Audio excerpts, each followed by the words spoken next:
In 2013, a team of researchers at the Australian Centre for Ancient DNA did something nobody had done before. They extracted DNA from the dental plaque preserved inside the teeth of 34 prehistoric human skeletons, some of them more than 7,500 years old. What they found when they analyzed that plaque changed what scientists thought they knew about human health. Hunter-gatherers, the researchers concluded, had almost no cavities, almost no gum disease, teeth that, by modern standards, were remarkably clean. And they had achieved this without ever once picking up a toothbrush. The study was published in the journal Nature Genetics. Alan Cooper, the director of the Australian Centre for Ancient DNA, described the finding in a single sentence. Hunter-gatherers had really good teeth, he said. As soon as you get to farming populations, you see this massive change, huge amounts of gum disease, and cavities start cropping up.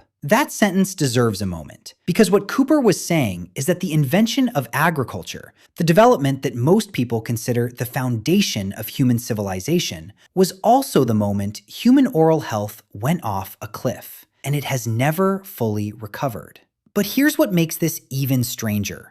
The ancient humans in that study weren't doing anything special to maintain their teeth. They weren't brushing, they weren't flossing, they had no toothpaste, no mouthwash, no fluoride, no dentist anywhere on the continent. They were simply eating the diet their bodies evolved to eat. And that diet was doing the cleaning for them. Hunter-gatherers ate meat, fish, vegetables, nuts, and fibrous roots. These foods required serious chewing. That chewing produced saliva, which is the body's own natural antibacterial rinse. The fibrous texture of the food scrubbed the surfaces of the teeth as it was being consumed. And critically, there was almost no sugar and almost no refined starch in their diet, which meant the specific bacteria that caused tooth decay had almost nothing to feed on. Without a food source, the decay-causing bacteria simply couldn't gain a foothold. The teeth cleaned themselves, not because ancient humans were disciplined about oral hygiene, but because they were eating in a way that made discipline unnecessary. Then farming arrived, roughly 10,000 years ago, and everything changed.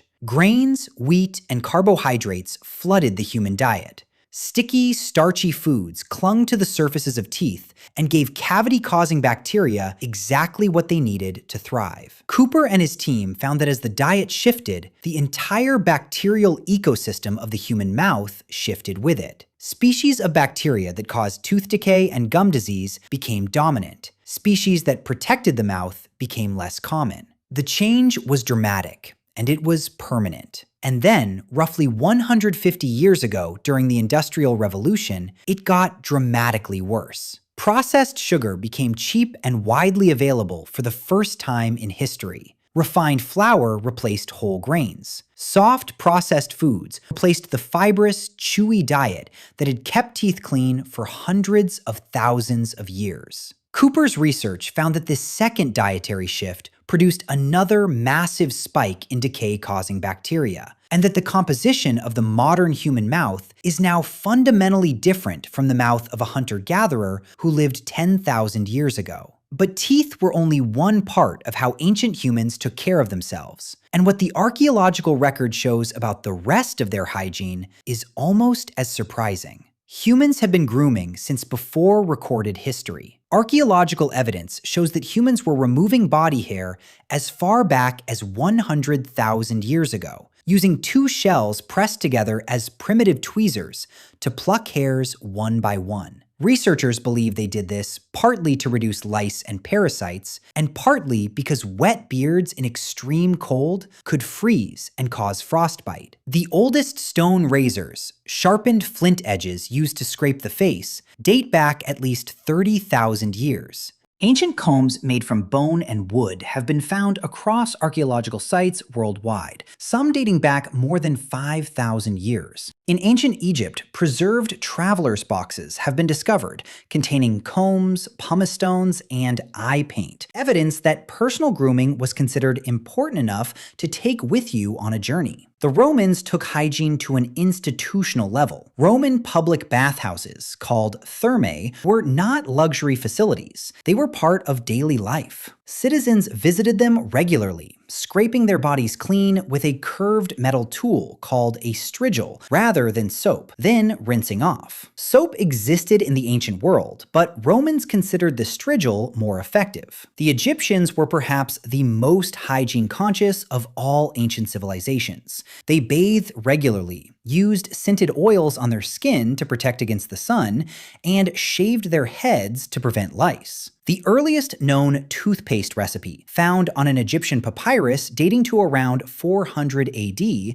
contained rock salt, dried iris flower, pepper, and mint. Ancient Egyptian dental examinations also reveal something remarkable. Their teeth show significant wear from sand and grit in their food, but far less evidence of the decay that plagues modern mouths. Across cultures, across centuries, ancient humans were doing something that modern people systematically stopped doing about 150 years ago. They were living in a way that worked with their biology instead of against it. Their diet cleaned their teeth. Their movement maintained their bodies. Their grooming rituals, primitive as they appear to us now, addressed the actual threats they faced, which were parasites and infection, rather than the slow metabolic damage of processed food. Here is the uncomfortable truth that sits at the center of all of this research. Your ancestors didn't need a toothbrush because their diet was the toothbrush. The moment humans started eating the food that makes us sick, we invented the tools to manage the damage. And we have been managing that damage ever since, without ever fully addressing the thing that caused it. The hunter-gatherer in the Australian Center for Ancient DNA Study had better teeth than you do. He never visited a dentist. He never bought toothpaste. He woke up every morning, ate what the land provided, and his mouth did the rest. We traded that for everything else we have. The question worth asking is whether anyone told us what we were giving up.